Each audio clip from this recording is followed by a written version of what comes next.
جی ہاں، آمدنی سے زیادہ جب آپ خرچ کریں گے تو ظاہری طور پر بات یہی آتی ہے سامنے کہ آپ غریب ہو جائیں گے، غربت کا شکار ہو جائیں گے، کیونکہ اگر آپ کی کمائی 10,000 یا 15,000 روپے مہینہ کی ہے اور آپ 25,000 30,000 مہینے کے خرچ کر رہے ہیں تو ظاہر بات ہے 10-15 ہزار روپے کا آپ کو لاس ہی ہو رہا ہے۔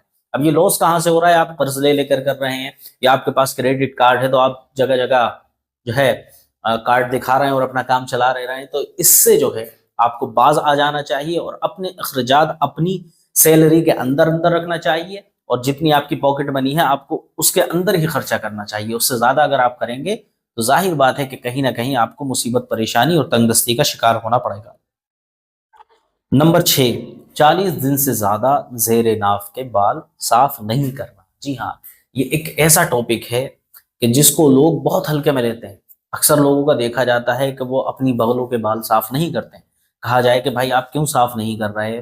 مردوں کے بارے میں بتا رہا ہوں میں، تو وہ یہی جواب دیتے ہیں کہ بھائی اگر اس کو ہم شیو کر لیں گے، صاف کر لیں گے نا، تو اگلی بار موٹے ہو کر آ جاتے ہیں۔ تو یہ بالکل نہیں کرنا چاہیے، کیونکہ یہ بہت بڑی گندگی ہے۔ آپ کو گندگی کو اپنے بدن سے دور کرنا چاہیے اور پاکی کی حالت میں رہنا چاہیے۔ اگر 40 دن سے زیادہ آپ بغلوں کے بالوں، زیر ناف ہوں، اگر صاف نہیں کرتے ہیں تو آپ تنگ دستی کا شکار ہو سکتے ہیں۔ نمبر 7، سورج کے نکلنے کے بعد تک سونا۔ جی، سورج کے نکلنے سے بعد تک سونا بہت برا کام ہے۔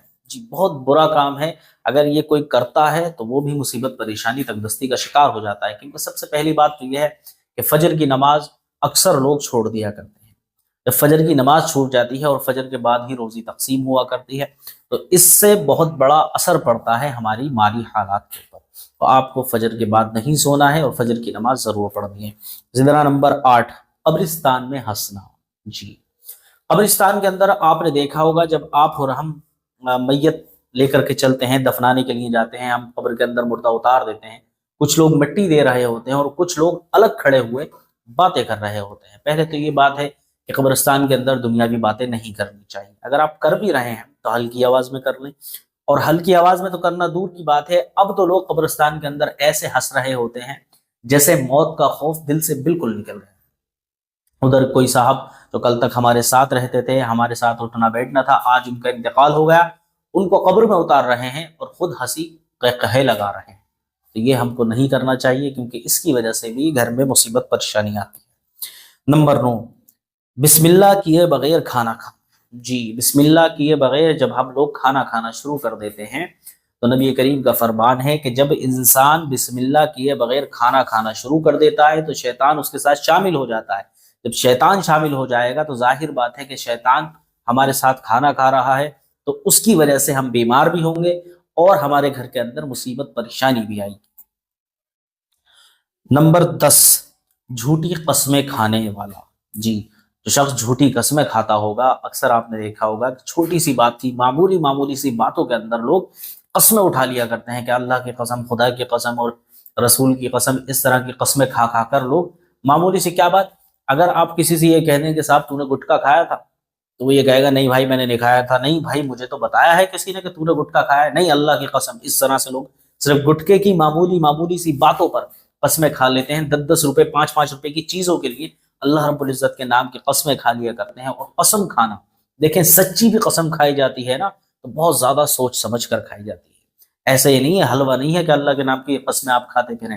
اگر کوئی شخص قسمیں کھاتا ہے، بار بار بات کرتے وقت اس کی زبان سے قسمیں نکلا کرتی ہیں، تو یہ بھی مصیبت، پریشانی اور تنگ دستی لانے کا بہت بڑا سبب ہے۔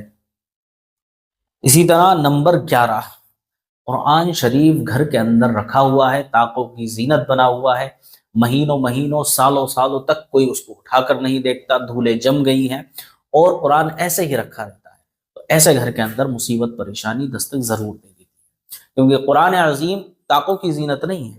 آپ کم از کم روزانہ اس کو پڑھیں، روزانہ بھی اگر نہیں پڑھ رہے ہیں تو ہفتے میں کم از کم 1 بار یا 2 بار تو پڑھ لیا کریں، بلکہ ضروری تو یہی ہے کہ 2 رکوع پڑھیں، 4 رکوع پڑھیں، 1 صفحہ پڑھیں، روز پڑھیں قرآن عظیم کا۔ قرآن عظیم کی تلاوت آپ اپنے گھر کے اندر روز کرنا شروع کر دیں گے تو اللہ رب العزت کی خیر و برکت کا نزول ویسے ہی ہونا شروع ہو جائے گا، کیونکہ جہاں قرآن عظیم کی تلاوت ہوا کرتی ہے تو اللہ رب العزت کے فرشتے وہاں پر حاضر ہوتے ہیں اور قرآن کی تلاوت کو سنا کرتے ہیں۔ اور ہم نے علماء کرام کی زبانی سنا ہے کہ جو قرآن عظیم کے الفاظ زبان سے نکلتے ہیں تو وہ فرشتوں کی غذا ہوا کرتے ہیں، یعنی منہ سے آپ کے الفاظ نکلے فرشتے اس کو کھا لیا کرتے ہیں۔ جب فرشتے آپ کے یہاں آئیں گے تو ظاہر بات ہے آپ کے گھر کے اندر خیر و برکت کا نزول ہونا شروع ہو جائے گا۔ تو یہ تھی وہ 11 باتیں جو اگر انسان کرتا ہے تو گھر کے اندر مصیبت پریشانی اور تنگ دستی آتی ہے اور انسان غریب ہوتا چلا جاتا ہے۔ تو ہمیں ان 11 باتوں کا خیال رکھنا چاہیے، اور اگر ان 11 کاموں کے اندر سے کوئی ایک کام بھی ہم کر رہے ہیں تو ہمیں اس سے باز آ جانا چاہیے اور توبہ کرنا چاہیے۔ اگر یہ ویڈیو آپ کو پسند آیا ہو اور کوئی شخص ایسا لگتا ہو کہ ان 11 کاموں میں سے کوئی ایک کام وہ کر رہا ہے تو اس تک ضرور پہنچا دیں، کیونکہ ہو سکتا ہے آپ کا کیا گیا ایک شیئر کسی کی قسمت بدل کر رکھ دے۔ ملتا ہوں آپ سے اگلی ویڈیو میں، تب تک اپنا خیال رکھیے گا۔ السلام علیکم ورحمۃ اللہ وبرکاتہ۔